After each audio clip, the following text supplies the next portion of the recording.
Qué tremenda y poderosa lección hemos tenido durante toda esta semana. Gracias, mis hermanos y hermanas, con corazón, por venir a estudiar toda la lección de mi escuela sabática. Sin duda ninguna, esta lección ha sido una gran bendición. Pudimos estudiar parte de los detalles de la experiencia del apóstol San Pablo durante su tercer viaje misionero. Realmente, la obra que Dios le asignó al apóstol Pablo fue una obra verdaderamente gloriosa. Vimos en el trayecto del apóstol sus milagros, las experiencias, los momentos difíciles, los momentos de victoria. En realidad, Dios ha escogido a los mejores hombres, no porque sean mejores como seres humanos, sino son sus mejores soldados. Cuando se ponen en las manos de Dios, se convierten en sus mejores hombres, porque Dios al que llama capacita, y capacita a aquel que llama. El éxito que acompañaba la predicación del Evangelio despertó de nuevo la ira de los judíos.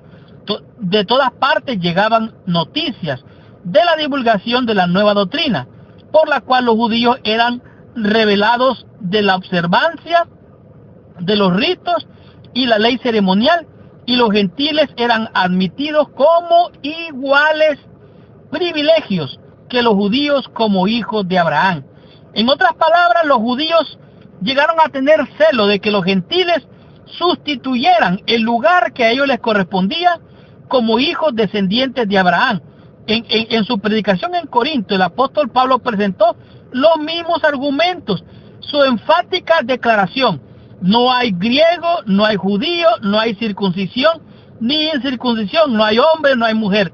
Todos somos unos, todos somos iguales ante la presencia de Dios y de nuestro Señor Jesucristo. Por lo tanto, era considerada por sus enemigos como una osada blasfemia, y decidieron reducir su voz al silencio.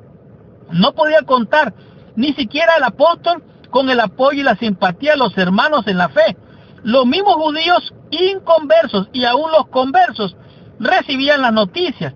Se hacía circular la noticia de su mensaje y del trabajo que ellos hacían, pero los presentaban como algo desfavorable, un informe allí en Jerusalén. Personalmente, tanto personalmente como por carta, los apóstoles, los ancianos, habían recibido esto, pero en vez de verificar si esto era verdad, como hicieron los bereanos, ellos sencillamente, sin hacer ningún esfuerzo, algunos por contradecirlo, ni manifestar deseo de concordar por él. Realmente esta semana fue una semana de grandes bendiciones. Descubrimos 5 conceptos, 5 lecciones que a mi juicio fueron de gran bendición, como por ejemplo, Éfeso, primera parte.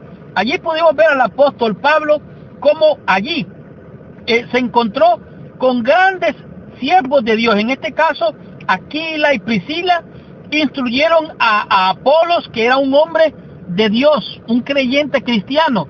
Se cree que él había sido un discípulo de Juan el Bautista, y seguía y predicaba lo que Jesús enseñaba, aunque no conocía realmente profundamente todas las grandes verdades.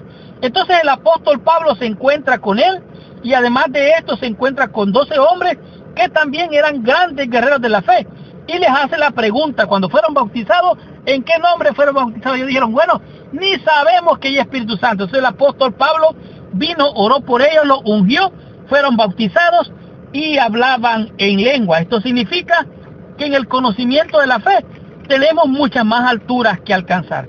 En Éfeso, de la segunda parte, nos encontramos con los milagros que el apóstol Pablo hacía allí en Éfeso. La gente se agolpó, se fue detrás del apóstol Pablo cuando vieron los milagros, tanto así que aún los pañuelos, los delantales, con solo tocarlos, hacían grandes y maravillosos milagros por medio del poder del Espíritu Santo. Pero esta gente de Éfeso, como era supersticiosa, creía en la magia, eran supersticiosos, entonces parece ser que Dios de alguna manera satisfizo su necesidad, y de esta manera se unieron a la fe.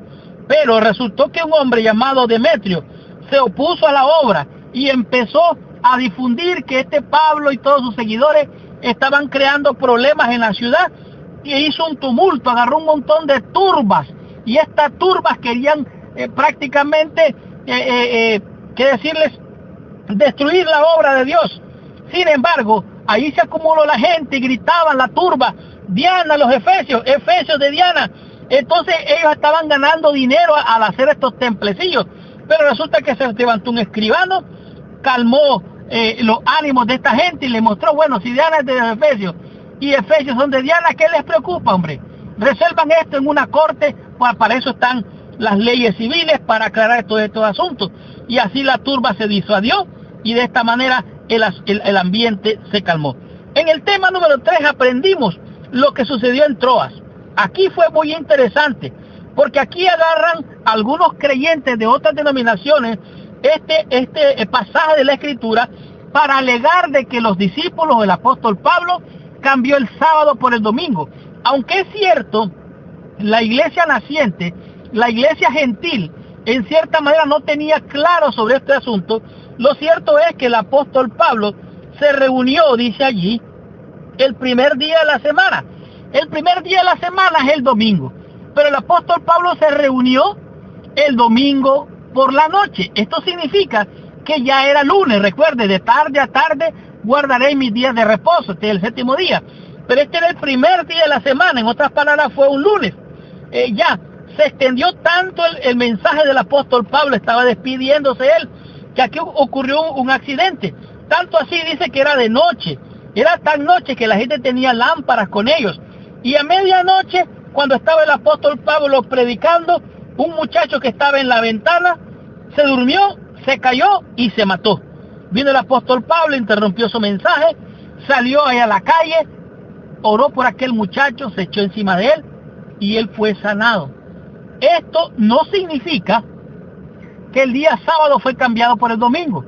Esto significa que no hay un documento que esclarezca, que documente, que soporte que fue cambiado el domingo por el sábado por el domingo. No. Esta reunión fue un día domingo, primer día de la semana, por la noche, lo cual ya era lunes. Y si se extendió por la madrugada, quiere decir que fue hasta el lunes. En otras palabras, el apóstol Pablo salió de Troas un lunes en la madrugada y no un sábado, mucho menos un domingo. Esto nos lleva al cuarto tema de la lección de esta semana, en Mileto. Estando en Mileto, al predicar el evangelio, hubo gente que se puso en contra del apóstol Pablo. ¿Por qué? Porque él predicaba el evangelio de la circuncisión como algo que ya había pasado de moda. Realmente la circuncisión no es nada, el apóstol Pablo lo dijo claramente. Ellos dijeron que los ideales del apóstol Pablo eran como conflictistas. Ellos eran nacionalistas, se creían el pueblo de Dios. Entonces el apóstol Pablo, al despedirse, dice: miren, hermanos, después de mí van a venir lobos rapaces, lobos salvajes, tengan cuidado. Y él empezó a despedirse mostrando que el evangelio de él era un evangelio inclusivo para judíos, para griegos, para gentiles, para todos. Ya no hay más diferencia, para Dios todos somos iguales.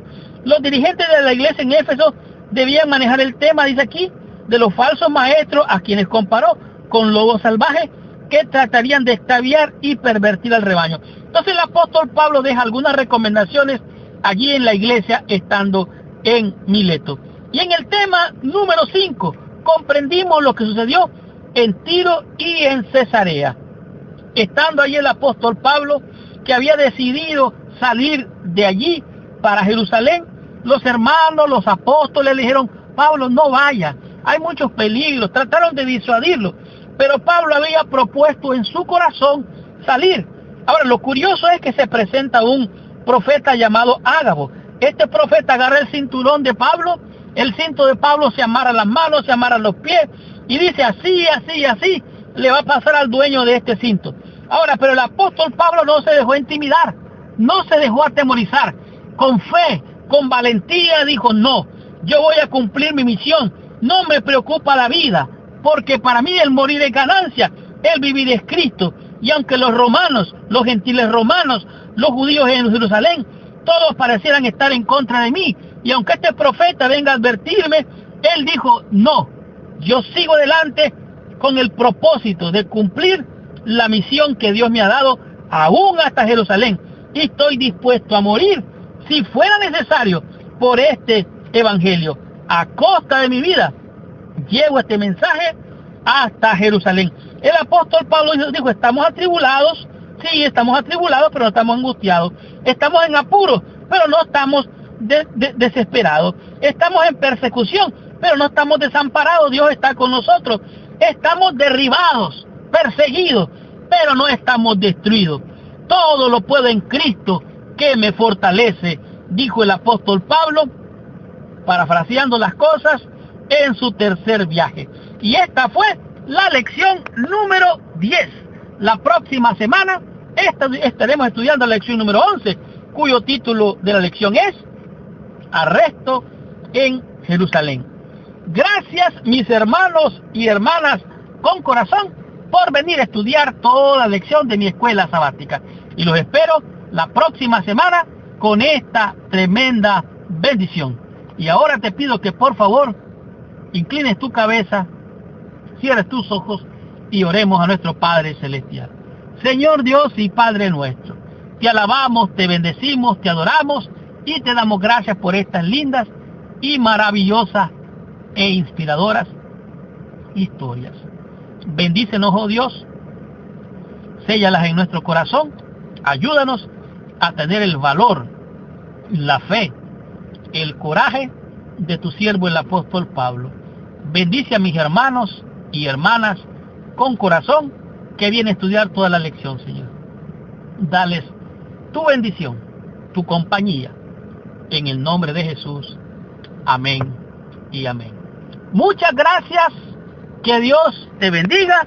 Nos vemos la próxima semana. Y recuerda, si esta lección ha sido de bendición para ti, compártela con todos tus amigos. Y si tú quieres ser de bendición con esta lección, comparte esta lección con todos tus amigos y con todos nuestros hermanos en el mundo entero. Muchas gracias, que Dios te bendiga.